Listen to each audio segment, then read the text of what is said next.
नमस्ते। हाँ, हेलो, कैसे आप? चलिए कहानी शुरू करते हैं, जहाँ अविनाश की माँ अमृता को करारा जवाब देते हुए कहती है, और रही बात उसकी बीमारी की, तो वो कुछ भी नहीं है। ऐसी कोई बड़ी बात नहीं है जितना कि आप सोच रही हैं, और आपको अपनी बेटी का अच्छे से ख्याल ना रखने का पछतावा होना चाहिए, और उसकी बीमारी आप ही की देन है। लेकिन चिंता मत कीजिए, मैं अपनी बेटे को कहूँगी कि वो मेरी बहू को इतना प्यार दें कि वो आपके दिए हुए हर ज़ख्म को भूल जाए। ये सुनकर उसकी माँ एकदम से सुकून में भर जाती है, और अविनाश की माँ के समझ जाती है कि वो ऐसा ही चाहती थी। फिर वो कहती है, आप अपनी बेटी के लिए ऐसा ही चाहती थी ना, फिर क्यों आपने ऐसा कहा अपनी बेटी के साथ किया?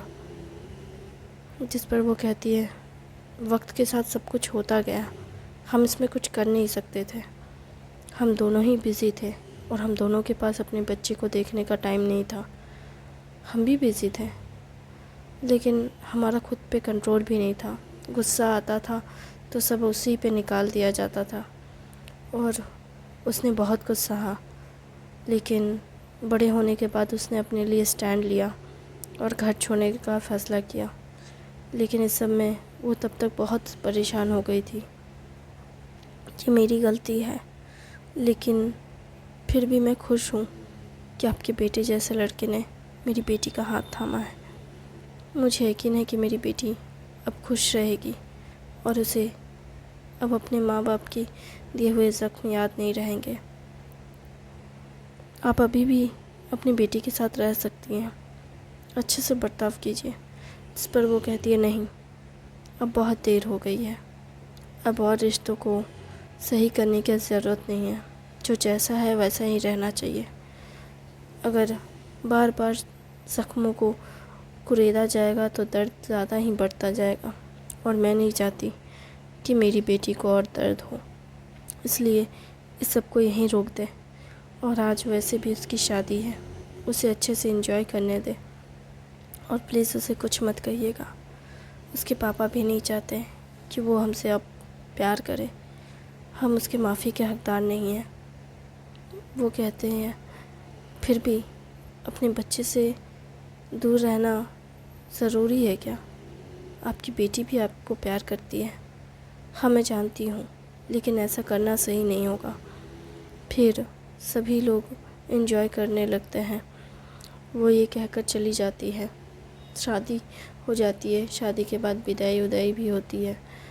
अमृता अपनी माँ को गले लगाकर रोना चाहती थी, लेकिन वो उल्टा अविनाश की माँ को गले लगाकर रोने लगती है, और विजय को अपना भाई समझ गले लगाती है, जबकि उसका खुद का भाई भी वहीं रहता है, लेकिन वो अपने भाई से दूर रहती है। विजय, अमृता, सभी लोग विदाई कर रहे होते हैं। विजय अमृता का विदाई करते वक्त अविनाश को कहता है कि मेरी बहन की आंखों में एक भी आंसू आए तो देख ले, ये तो बहुत रोएगा और बहुत पिटेगा। जिस पर कहता है, यार मैं तेरा दोस्त हूँ, दोस्त था, अब साला हूँ मैं तेरा। अच्छा साले साहब, चिंता मत कीजिए, आपकी बहन को चोट नहीं पहुँचाऊँगा। मैं बहुत अच्छे से ख्याल रखूँगा, अच्छे से, एकदम अच्छे से। ठीक है, मुक्का दिखाते हुए विजय ये बात बोलता है। अमृता हंसने लगती है।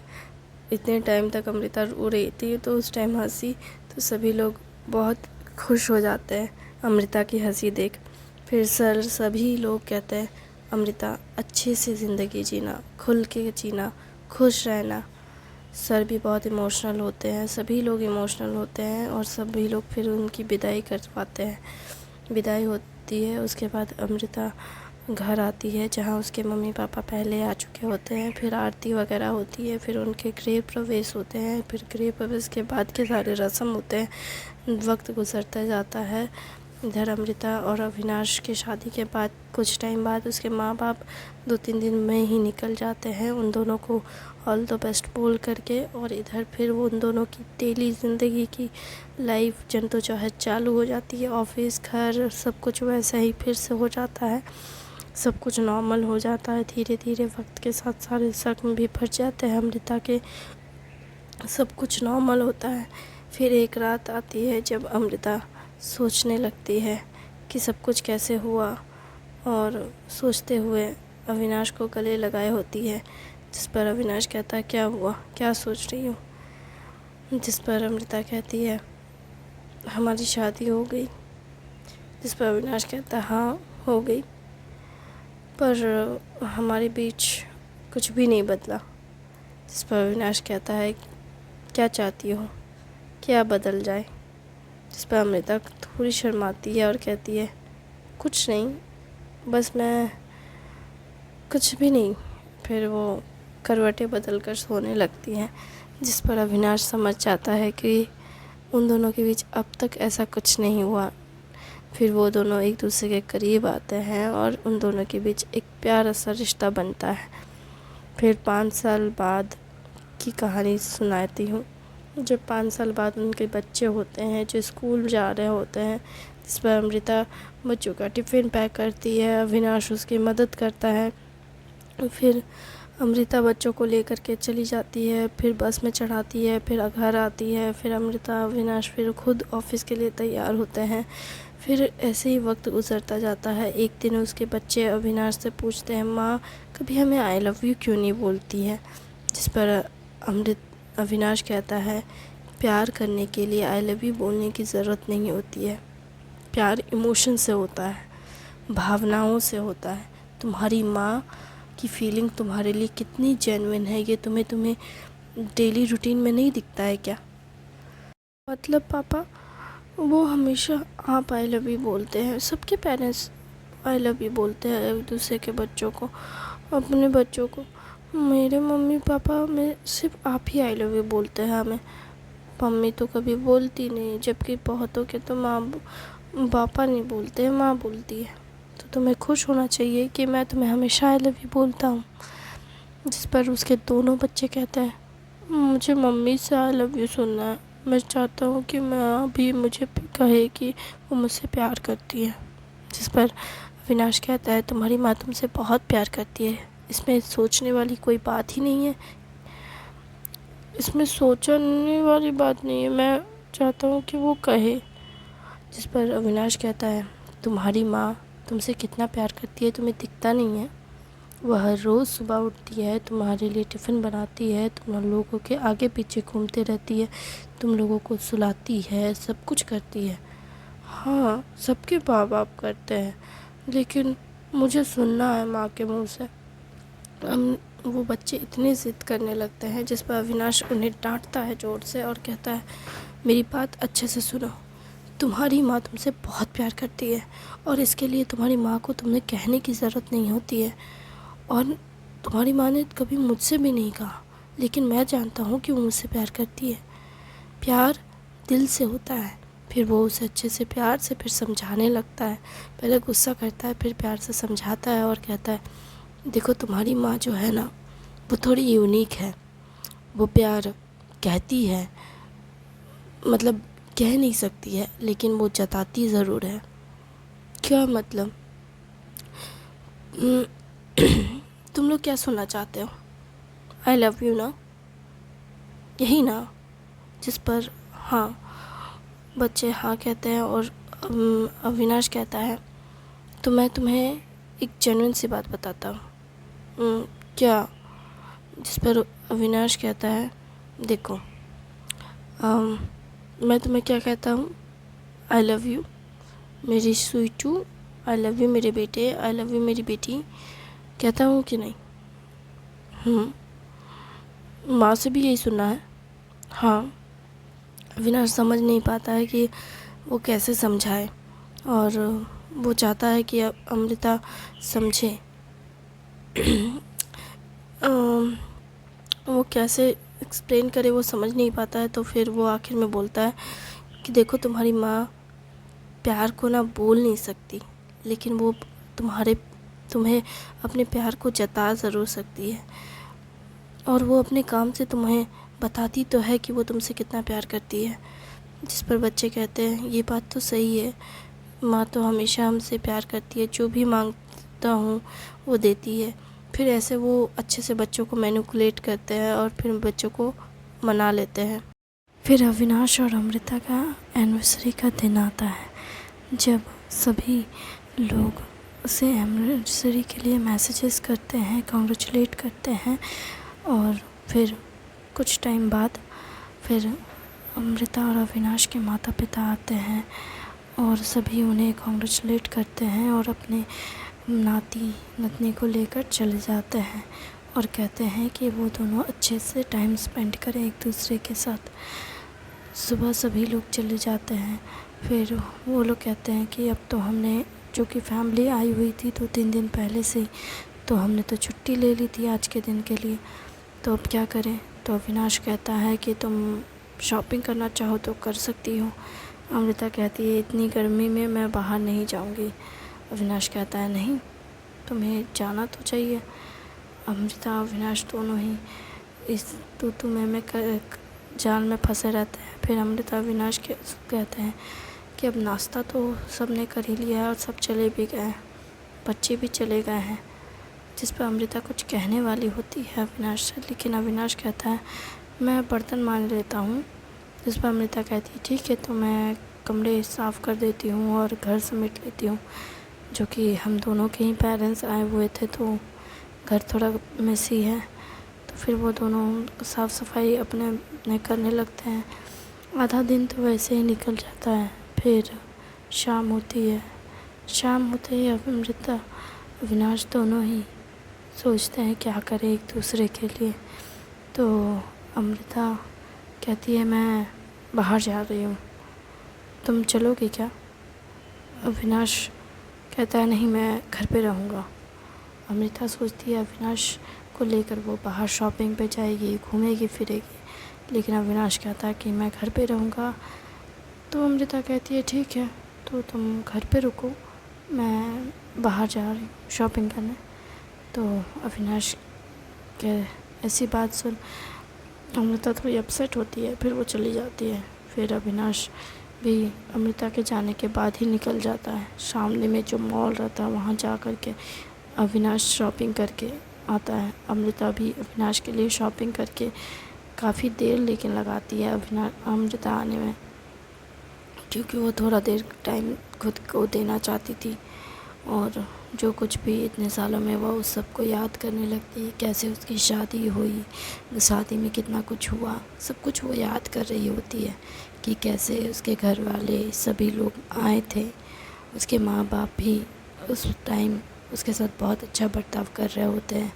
अविनाश उससे कहता है कि तुम्हारी माँ बाप की गलती नहीं है, वो ऐसे ही हैं, तुम उन्हें माफ़ कर दो। शादी के टाइम में अमृता अविनाश की बातें सुन अपने माँ बाप को माफ़ कर देती है और फिर सभी लोग एंजॉय करते हैं। शादी सभी लोग अच्छे से एंजॉय करते हैं, सभी चीज़ें अच्छे से होती है, वो सब कुछ याद करती है। फिर ऑफिस में भी उसका काम अच्छे से होता है। अविनाश भी अपने आर्ट को टाइम देने लगा था। अविनाश का करियर भी स्टेबल हो जाता है। अविनाश भी ये सब याद कर रहा होता है कि कैसे अमृता ने उसे सपोर्ट किया उसके करियर को आगे बढ़ाने में, कैसे उसकी पेंटिंग आज दुनिया भर के सबसे बेस्ट आर्ट में से एक बन गई और वो फेमस एक पेंटर बन गया। कैसे ये सब हो पाया, वो सारा सफ़र याद करता है कि कैसे शादी के बाद वो सब कुछ हुआ। और शादी में इतना कुछ होने के बाद भी, हालांकि अमृता और अविनाश दोनों ही बच्चे के लिए तैयार नहीं थे, लेकिन शादी के कुछ टाइम में ही अमृता प्रेग्नेंट हो गई और फिर उन दोनों का बच्चा हो गया। और उस टाइम पे अविनाश कितना कमज़ोर था, उसके पास ठीक से वो जॉब पे भी फोकस नहीं कर पा रहा था, अमृता को भी टाइम नहीं दे पा रहा था। वो सभी अपने बीते हुए वक्त को याद करते हैं कि कैसे उन्होंने सब कुछ संभाला, एक दूसरे के साथ कितने सारे उतार चढ़ाव देखे और सब कुछ याद करते हुए एक दूसरे के साथ वक्त गुजारा उन्होंने। वो दोनों ही ये सब याद कर रहे होते हैं। अविनाश घर आकर के अमृता के लिए खाना बनाते हुए ये सब कुछ याद करता है और सोचता है कि कैसे वो पहले अमृता के लिए खाना बनाता था और फिर शादी के बाद अमृता ने पूरे घर को संभाला, बच्चों को संभाला, सब कुछ उसने किया। तो सिर्फ मेरे आर्ट को आगे बढ़ाने के लिए अमृता के इस प्यार और बेहतरीन कोशिश के लिए अविनाश उसके लिए शुक्रगुज़ार था और वो सब कुछ याद कर रहा होता है। फिर कुछ टाइम बाद अमृता डोरबेल बजाती है, डोरबेल खुलता है। डोरबेल बजते ही अविनाश कहता है, लगता है वो आ गई। फिर वो किचन और सब जगह की लाइट्स ऑफ करता है और फिर अमृता के लिए दरवाज़ा खोलता है। अविनाश दरवाज़ा खोलता है तो अमृता देखती है अविनाश बहुत हैंडसम लग रहा होता है, बहुत खूबसूरत सी एक ब्लू कलर की शर्ट और ब्लू पैंट, बहुत अच्छा से लग रहा होता है अविनाश। उसे देखकर अमृता बहुत खुश होती है और कहती है, तुम आजकल ज़्यादा ही अच्छे लग रहे हो। अविनाश कहता है, तो अगर मैं इतना ही अच्छा लग रहा हूँ तो क्यों ना तुम भी थोड़ी अच्छी लग जाओ। हैप्पी एनिवर्सरी का एक तोहफ़ा दरवाज़े पे ही अमृता को वो दे देता है। अमृता देखती है, घर आने नहीं दोगे क्या? जिस पर अविनाश की ऐसी बात सुन अमृता कहती है, आओ ना। फिर दरवाज़ा लॉक कर कहता है, देखो ना इसे। हाँ, अमृता देखती है तो वो साड़ी रेड कलर की होती है और वो बहुत खूबसूरत होती है। अमृता कहती है, बहुत सुंदर है। फिर वो कहती है कि मैं चेंज करके आती हूँ। फिर अमृता साड़ी चेंज करके आती है पहनकर। अविनाश देखता है, यहीं रह जाता है उसे। अमृता बहुत सुंदर लग रही होती है। अविनाश कहता है, चलो खाना खाते हैं। फिर वो दोनों साथ में खाना खाते हैं और एक दूसरे की शादी से जुड़ी हुई बातें करते हैं और कहते हैं कि वो पल बहुत अच्छा था, लेकिन शादी के बाद जो सब हुआ उसने हम दोनों कितने बिज़ी हो गए थे, एक दूसरे के लिए वक्त ही नहीं था। अभी हमारे पास एक दूसरे को देने के लिए वक्त ही वक्त है। फिर अमृता कहती है, अभी तो नहीं है, अभी बच्चे छोटे हैं, उनका ख्याल रखना है। जिस पर अविनाश के बच्चों वाली टॉपिक को टाल कर कहता है, अभी बच्चों की बातें मत करो, आज तो हमें एक दूसरे की बातें करनी चाहिए। खाना खाओ और बताओ कैसा है। अच्छा है, बहुत अच्छा है, बिल्कुल पहले जैसी याद आ गई जब तुम हमेशा मेरे लिए खाना बनाया करते थे और मैं ऐसे ही तुम्हारे हाथ से खाना खाया करती थी। मुझे बहुत अच्छा लगता था, मुझे भी अच्छा लगता था तुम्हें इस तरह खाना खिलाते में। वो दिन भी कितने अच्छे थे ना। हाँ, लेकिन ये दिन भी अच्छे हैं हमारे बच्चों के साथ। मुझे हमारे बच्चों के साथ बिताया हुआ हर एक पल अच्छा लगता है। तुम्हें नहीं लगता कि हमें ये सब पहले ही कर लेना चाहिए था? नहीं, जो चीज़ जब होनी होती है तभी होती है, इसलिए हमें इस बारे में ज़्यादा नहीं सोचना चाहिए, बल्कि मैं इस पल को एंजॉय करना चाहता हूँ। फिर दोनों साथ में खाना खाते हैं और खाना खाने के बाद फिर अमृता कमरे में जाकर खिड़की के पास खड़ी हो जाती है और सब कुछ याद करने लगती है, कैसे उसकी माँ ने उसे सजाया था शादी के वक्त और उसे वो सारे तोहफ़े देती है जो उसने शॉपिंग की थी और कमरबंद भी देती है। अमृता जो कि पहले साड़ी पहनी होती है, फिर वो अच्छे से खुद को और अच्छे से रेडी करती है और फिर खिड़की पास खड़ी हो जाती है, उस सब को याद करते हुए, उन गहनों को पहनते हुए। और फिर अविनाश कमरे में आता है, जो कि वो किचन को साफ़ कर और जूठे बर्तनों को हटा कर आता है। जब वो आता है तो फिर अमृता को पीछे से गले लगाता है और अमृता को पीछे से जब वो गले लगाता है तो कहता है, क्या हुआ, आज तुम वैसे भी बहुत सुंदर लग रही हो। और फिर अमृता मुड़ती है तो अविनाश और देखता ही रह जाता है। फिर वो दोनों एक दूसरे की बाहों में खो जाते हैं। अमृता पूछती है कि तुमने बच्चों से ऐसा क्या कह दिया कि वो अब मुझसे सवाल जवाब नहीं करते। जिस पर अविनाश कहता है कि मैंने उन्हें सच बताया कि उसकी माँ कभी भले उसे प्यार भरी बातें ना कर सके, लेकिन उसकी माँ हमेशा उसे प्यार करेगी, क्योंकि प्यार करने के लिए शब्दों की ज़रूरत नहीं होती है, एहसास ही काफ़ी होता है। पर मुझे पहले लगता था कि लव विदाउट इमोशंस हो ही नहीं सकता, पर तुम्हारी वजह से मैंने प्यार को एक नई तरीके से जाना है। शुक्रिया मेरी ज़िंदगी में आने के लिए, मेरी ज़िंदगी को इतना खूबसूरत बनाने के लिए। जिस पर अविनाश कहता है अमृता की ऐसी बात पे कि प्यार विदाउट इमोशंस हो सकते हैं, लेकिन अगर उसमें सच्चाई हो, अच्छाई हो, ईमानदारी हो, एक दूसरे पे भरोसा हो, और हमने हमेशा एक दूसरे पे भरोसा किया, एक दूसरे से सच कहा, एक दूसरे का ख्याल रखा। प्यार यही तो है। और जिन्हें लगता है कि प्यार सिर्फ़ प्यार है, वो गलत है, क्योंकि प्यार सिर्फ़ प्यार नहीं है। प्यार अपने साथ साथ सच्चाई, अच्छाई, भरोसा सब कुछ लेकर आता है। प्यार में कुछ लोगों को जलन भी होती है, तो कुछ लोगों को प्यार में सिर्फ़ अच्छाई दिखती है, कुछ लोगों को प्यार में बहुत ज़्यादा बुराई दिखती है। हम प्यार को कैसे देखते हैं ये हमारे ऊपर है। पर तुम्हारी वजह से मैंने ज़िंदगी को बहुत अच्छे से जीना सीखा, इसके लिए शुक्रिया। अमृता फिर से अविनाश को शुक्रिया अदा कहने लगती है, जिस पर अविनाश कहता है कि अगर इतना शुक्रिया कहना चाहती हो तो बस मेरे साथ रहना हमेशा।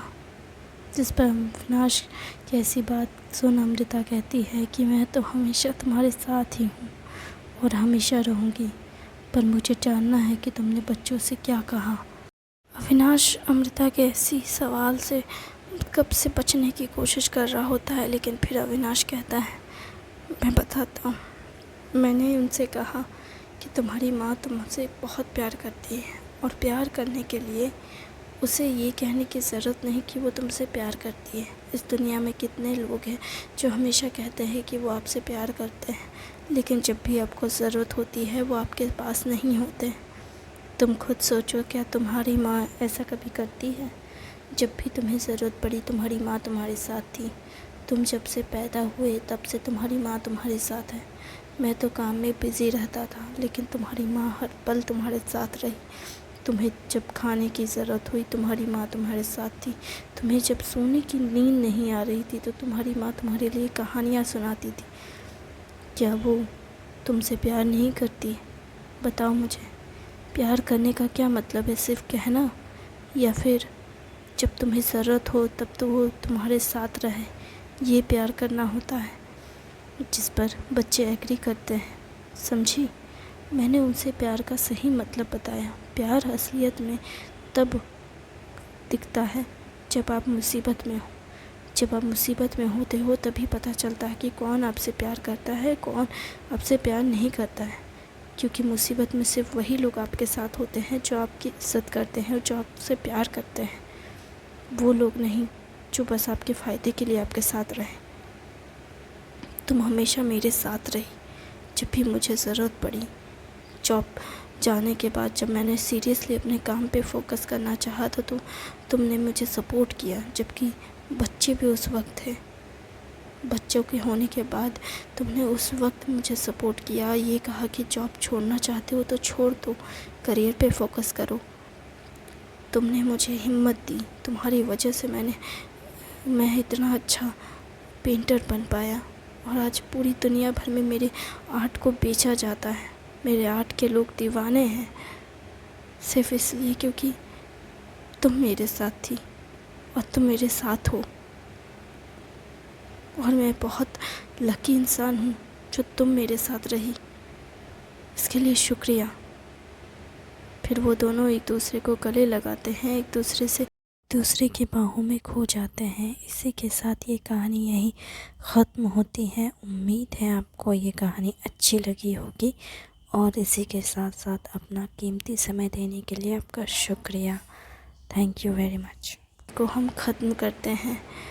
मुझे उम्मीद है कि आपको ये कहानी अच्छी लगी होगी, और आपको और कहानियाँ सुनाने के लिए मैं तैयार हूँ। क्या आप सुनने के लिए तैयार हैं? मुझे कमेंट करके बताएं। और अपना कीमती समय देने के लिए आपका बहुत बहुत शुक्रिया। मुझे अच्छा लगा ये कहानी आपको सुनाने में।